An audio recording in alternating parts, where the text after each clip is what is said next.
the best academy. Hi friends, welcome to Harish academy. ఈరోజు వార్తలు నిలిచిన జాతీయ అంతర్జాతీయ రాష్ట్రీయ అంశాల గురించి, వార్తలు నిలిచిన వ్యక్తులు, అవార్డులు, పుస్తకాలు, మరి క్రీడా సంబంధిత సమాచారం, ఒక్కొక్క అంశాన్ని వివరంగా తెలుసుకుందాం. ఈరోజు మన ఫస్ట్ టాపిక్ వచ్చేసి వార్తలు నిలిచిన ఒక ప్రాంతం ప్యాంగాంగ్ సరస్సు, ప్యాంగాంగ్ లేక్ ఈరోజు వార్తలు నిలిచింది. కారణం ఏంటంటే ఈ లేక్ పైన, ఈ సరస్సు పైన చైనా నిర్మిస్తున్న ఒక వంతెన, ఆ నిర్మాణం కూడా పూర్తయిపోయింది, రాకపోకలను కూడా ప్రారంభించింది. ఇటీవల చిత్రాలు కూడా బయటకు వచ్చినాయి. ఈ ప్యాంగాంగ్ సరస్సు పైన చైనా నిర్మించిన వంతెన ఏదైతే ఉందో దానికి సంబంధించిన పిక్స్ లేదా ఫొటోస్ ఏవైతే ఉంటాయో బయటికి రావడం జరిగింది. ఇరు దేశాల మధ్య చర్చనీయాంశం అయిపోయింది, ఒక వివాదంగా కూడా నిలిచింది. సో ఇక్కడ అబ్జర్వ్ చేస్తే ఎగ్జామినేషన్ పాయింట్ ఆఫ్ వ్యూలో క్వశ్చన్ ఎలా అడగవచ్చు. ఇటీవల చైనా నిర్మించిన ఒక వంతెన కారణంగా వార్తలు నిలిచిన ప్యాంగాంగ్ సరస్సు ఎక్కడ ఉంది అంటే లడఖ్ కేంద్ర పాలిత ప్రాంతం మన భారతదేశంలో.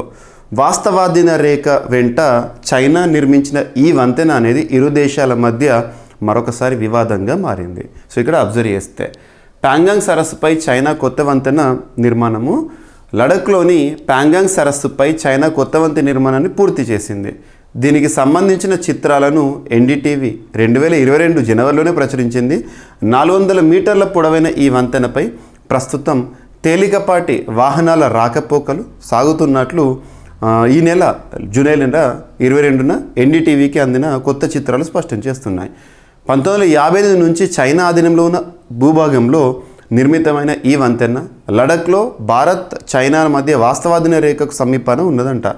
ప్యాంగాంగ్ సరస్సు ఉత్తర దక్షిణ ప్రాంతాల మధ్య వేగంగా రాకపోకలు సాగించేలా ఈ వంతెన చైనా బలగాలకు వీలు కల్పిస్తుందంట. సో ఇది వివాదంగా మారింది. ప్యాంగాంగ్ లేక్ ఎక్కడ ఉందని అడగవచ్చు. అండ్ నెక్స్ట్ వచ్చేసి ఇటీవల వార్తలు నిలుస్తున్న జీవజాతులు కానీ వృక్షజాతులు కానీ మనం వార్తాపత్రికల్లో లేదా current affairs point of view చూస్తున్నామంటే వాటికి సంబంధించిన సైంటిఫిక్ నేమ్ చూడండి, అవి ఎందుకు వార్తల్లోకి వచ్చినాయి. సో అరుదైన జీవిగా వార్తల్లోకి వచ్చిందా, మొదటిసారి దీని ఆనవాళ్ళను కనుగొనడం జరిగిందా, లేదా దాని యొక్క ప్రత్యేకతలు ఏంటి, వీటిపైన ఎగ్జామినర్ ఫోకస్ చేయొచ్చు. మీకు ఇవన్నీ కూడా నేను కవర్ చేస్తున్నాను. సో ఇక్కడ అబ్జర్వ్ చేస్తే ఒక వైట్ ఫ్రాగ్, పూర్తి తెలుపు రంగులో ఉండే ఒక తెల్లనైన ఫ్రాగ్ కప్ప ఆనవాళ్ళను ఢిల్లీ యూనివర్సిటీ శాస్త్రవేత్తలు రీసెంట్గా ఉత్తరప్రదేశ్ రాష్ట్రంలోని దుధ్వా టైగర్ రిజర్వ్ ఏరియాలో గుర్తించడం జరిగింది. పూర్తి తెలుపు రంగులో ఉండే ఈ అరుదైన కప్ప ఏదైతే ఉంటుందో దీని యొక్క శాస్త్రీయ నామం ఏంటని ఎగ్జామినేషన్ పాయింట్ ఆఫ్ వ్యూలో ఫోకస్ చేయొచ్చు. సో ఇక్కడ చూస్తే సైంటిఫిక్ నేమ్ హ్యాప్లోబ్యాక్ట్రికస్ టైగర్నియస్. సో హ్యాప్లోబ్యాక్ట్రికస్ టైగర్నియస్ అనేది ఇటీవల వార్తలు వచ్చింది, అదేంటి అని అడగవచ్చు.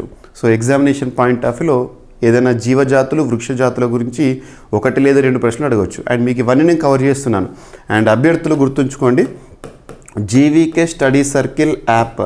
So GVK study circle app ఇప్పటివరకు ఇన్స్టాల్ చేసుకుని వారు ఎవరైనా ఉంటే ఇన్స్టాల్ చేసుకోండి. అందులో నేను CA 360 scientific approach towards current affairs. So current అఫైర్స్ని ఒక సబ్జెక్ట్లా కాకుండా మనం జనరల్ స్టడీస్లో చదివే ఒక్కొక్క సబ్జెక్ట్ ఏదైతే ఉంటుందో ఆ సబ్జెక్టుల వారీగా వచ్చే updates, polity, economy, geography, history, science and technology, environment, ఇలా టాపిక్ వైజ్గా వచ్చే అప్డేట్స్గా మీకు నేను కరెంట్ అఫైర్స్ చెప్తూనే 100% మీకు స్కోర్ అయ్యే విధంగా కరెంట్ అఫైర్స్ కోర్స్ అనేది అందిస్తున్నాను. సో అభ్యర్థులు యాప్ ఇన్స్టాల్ చేసుకొని అందులో కొన్ని శాంపుల్ వీడియోస్ కూడా ఉన్నాయి, చూడండి, మీకు ఒక ఐడియా అనేది క్రియేట్ అవుతుంది.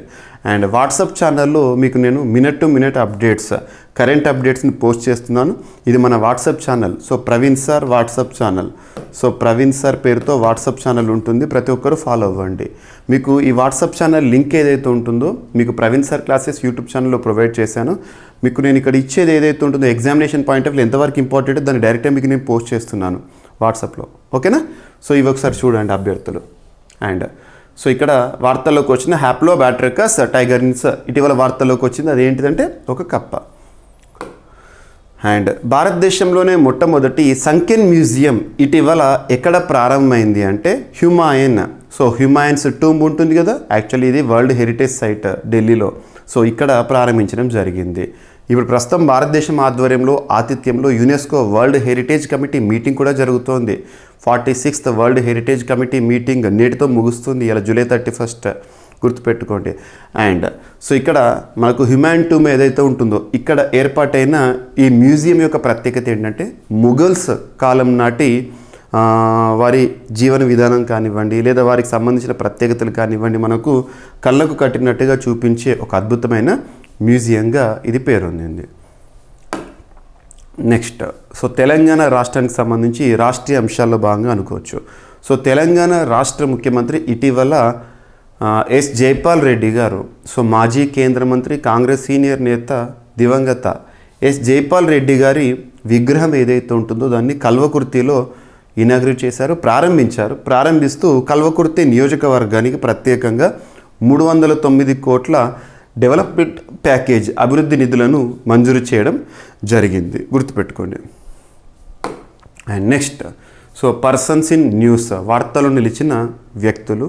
ఇక్కడ అబ్జర్వ్ చేస్తే యూపీఎస్సీ ఇటీవల మనోజ్ సోని గారు రిజైన్ చేశారు యూపీఎస్సీకి చైర్పర్సన్గా. సో యూపీఎస్సీ గురించి మీకు పాలిటీ పాయింట్ ఆఫ్ వ్యూ ఏదైనా ఒక టాపిక్ వార్తల్లోకి వచ్చిందంటే ఎలివేట్ అయింది అంటే దానికి సంబంధించిన కోర్ కాన్సెప్ట్ చూడండి. So UPSC, state public service commissions వీటి గురించి మీరు ఎక్కడ నేర్చుకుంటారు? పార్ట్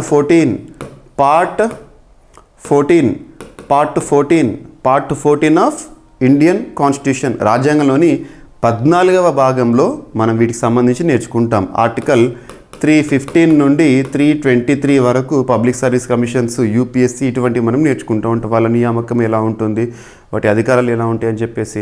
సో యూపీఎస్సీ భారతదేశంలోనే అత్యున్నత పోటీ పరీక్షల నియామక సంస్థ అనుకోవచ్చు.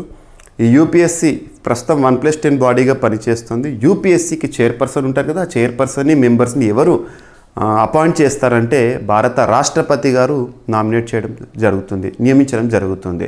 సో నియామక పదవి. సో యూపీఎస్సీ చైర్పర్సన్గా మనోజ్ సోని గారి స్థానంలో ఈరోజు ప్రీతి సూడాన్ గారు, ఏపీ క్యాడర్ ఐఏఎస్ అధికారిని గారు నియమితులయ్యారు. So Mrs Preeti Sudan member UPSC has been appointed as chairperson Union Public Service Commission. గుర్తుంచుకోండి, 1983 batch IAS officer of AP cadre, గుర్తుపెట్టుకోండి. అండ్ నెక్స్ట్ సో తెలంగాణలో రీసెంట్గా వివాదాస్పదమైంది. సో ఇక్కడ వార్తల్లో వ్యక్తిగా మాత్రం మనం చూడాలి. సో మదన్ బి లోకూర్ గారు విద్యుత్ విచారణ కమిషన్ కొత్త చైర్పర్సన్గా నియమితులవ్వడం జరిగింది. సో తెలంగాణలో విద్యుత్ విచారణ కమిషన్ కొత్త చైర్పర్సన్గా జస్టిస్ మదన్ భీమ్రావ్ లోకూర్ను నియమించారు. ఉమ్మడి రాష్ట్రంలో ఆయన హైకోర్టు సీజేగా పనిచేశారు, సుప్రీంకోర్టు న్యాయమూర్తిగా కూడా పనిచేయడం జరిగింది. సుప్రీంకోర్టు ఆదేశాల మేరకు కొత్త చైర్మన్ను తెలంగాణ ప్రభుత్వం నియమించింది. ఇంతకుముందు కమిషన్ చైర్మన్గా పనిచేసిన జస్టిస్ నరసింహారెడ్డి గారు ఇటీవల పదవి నుంచి వైదొలగడం జరిగింది.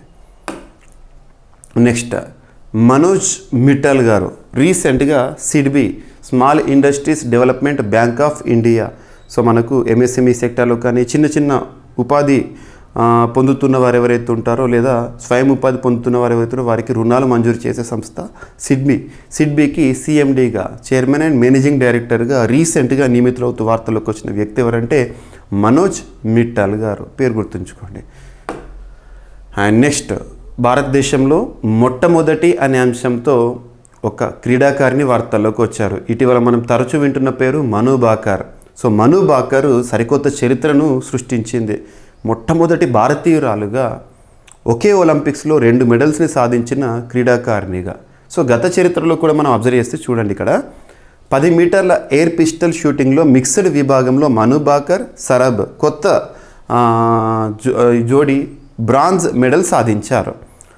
దీంతో మను భాకర్ 124 ఏళ్లలో ఒకే ఒలింపిక్స్లో 2 పతకాలు సాధించిన ఏకైక భారత ప్లేయర్గా చరిత్ర సృష్టించడం జరిగింది. చివరిగా 1900 సంవత్సరంలో బ్రిటిష్ ఇండియన్ నార్మన్ ప్రిచార్డ్ భారత్ తరపున 2 మెడల్స్ను ఒకే ఒలింపిక్స్లో సాధించారు, గుర్తుంచుకోండి. ఇక్కడ మనం అబ్జర్వ్ చేస్తే సరబ్జిత్ అండ్ మను భాకర్ ఇద్దరు కలిసి నిన్నటి రోజున బ్రాంజ్ మెడల్ సాధించారు షూటింగ్లో. రీసెంట్గా మన సాటర్డే రోజేమో మను భాకర్ గారు సింగిల్ ఈవెంట్లో బ్రాంజ్ మెడల్ సాధించారు. సో ఒకే ఒలింపిక్స్లో 2 మెడల్స్. సో ఇక్కడ అబ్జర్వ్ చేస్తే మనం యాక్చువల్గా ఒలింపిక్స్ సంబంధించి ఒలింపిక్స్ అంటే ఏంటి, ప్రత్యేకతలు ఏంటి, ఇవన్నీ కూడా బేసిక్స్ పాయింట్ నుండి మీకు నేను స్పెషల్ వీడియో కూడా అందిస్తాను. మీకు నేను CA 360 కోర్సులో ఒలింపిక్స్ పైన అండ్ ఒలింపిక్స్లో మన ఫలితాలు ఎలా ఉంటాయి ఇవన్నీ కూడా ముగిసాక మీకు స్పెషల్ వీడియోని కూడా అందించడం జరుగుతుంది. ఎక్స్క్లూజివ్గా CA 360 కోర్సులో మీకు అందిస్తాను, చూడండి.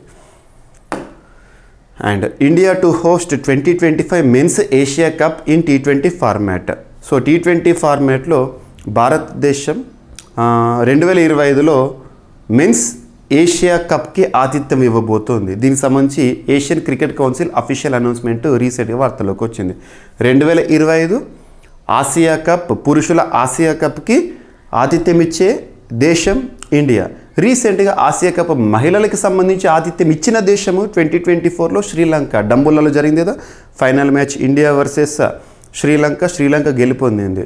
ఓకేనా. అండ్ క్రీడాకారుడు సో లూయిస్ హామిల్టన్ గత ఛాంపియన్ ఇటీవల బెల్జియన్ గ్రాండ్ ప్రీని గెలుచుకోవడం వార్తల్లోకి వచ్చింది. Formula 1 racer. So formula 1 racer, English racer అంటే బ్రిటన్కి సంబంధించిన వ్యక్తి. సో రీసెంట్గా ముగిసిన బెల్జియన్ గ్రాండ్ ప్రీని గెలుపొందడం జరిగింది లూయిస్ హామిల్టన్. అండ్ వార్తల్లో నిలిచిన ఒక పుస్తకము so breaking rocks and barriers అనే ఒక పుస్తకం రీసెంట్గా వార్తల్లోకి వచ్చింది. సుదీప్తా సేన్ గుప్తా గారు ఆథర్. ఈ పుస్తకం యొక్క ట్యాగ్ లైన్ ఏంటంటే memoirs of geologist and mountaineer. So ఇది ఒక ఆత్మకథగా మనం చూడవచ్చు. So breaking rocks and barriers ఒక ట్రెక్ లేదా ఒక అధిరోహకురాలికి సంబంధించిన జీవిత చరిత్ర అని చెప్పవచ్చు. ఓకేనా. సో పుస్తకం పేరు గుర్తుంచుకోండి, ఆథర్ పేరు గుర్తుంచుకోండి. సో ఇవి ఫ్రెండ్స్ ఈరోజు వార్తలు నిలిచిన అంశాలు. ఒకసారి ర్యాపిడ్గా చూస్తే ప్యాంగంగ్ సరస్సుపై చైనా కొత్త వంతెన వివాదం వార్తల్లోకి వచ్చింది లడాఖ్లో. సో వార్తల్లోకి వచ్చిన సరికొత్త తెల్లకప్ప ఆనవాలు. అండ్ దేశంలోనే మొట్టమొదటి అనే అంశంతో హ్యూమాన్స్ టూంబ్ మ్యూజియం వార్తల్లోకి వచ్చింది. తెలంగాణ సీఎం అనౌన్స్ చేసిన 309 కోట్ల డెవలప్మెంటల్ ప్యాకేజ్ కల్వకుర్తికి సంబంధించి యూపీఎస్సీ చైర్పర్సన్ సో కొత్త పర్సన్ ప్రీతి సుడాన్ గారు. అండ్ విద్యుత్ విచారణ కమిషన్ కొత్త చైర్పర్సన్గా జస్టిస్ మదన్ బి లోకూర్ గారు. అండ్ మనోజ్ మిట్టల్ గారు ఇటీవల సిడ్బీకి CMDగా బాధ్యతలు స్వీకరించారు. అండ్ ఒకే ఒలింపిక్స్లో 2 పతకాలు సాధించిన క్రీడాకారిణిగా మను బాకర్. అండ్ 2025 పురుషుల ఆసియా కప్కి ఆతిథ్యం ఇవ్వనున్న Bharat T20 format. And Lewis Hamilton formula 1 Belgian grand prix విజేతగా ఇటీవల వార్తల్లోకి వచ్చాడు. And breaking rocks and barriers అనే పుస్తకం ఆథర్ సుదీప్తా సేన్ గుప్తా. సో ఇవి ఫ్రెండ్స్ ఈరోజు వార్తలు నిలిచిన అంశాలు. మిస్లీనియస్ అంశాలు ఏమైనా మిగిలిపోతే రేపటి క్లాస్లో జోడించి మరొకసారి నేర్చుకుందాం. రేపు కలుద్దాం. Thank you.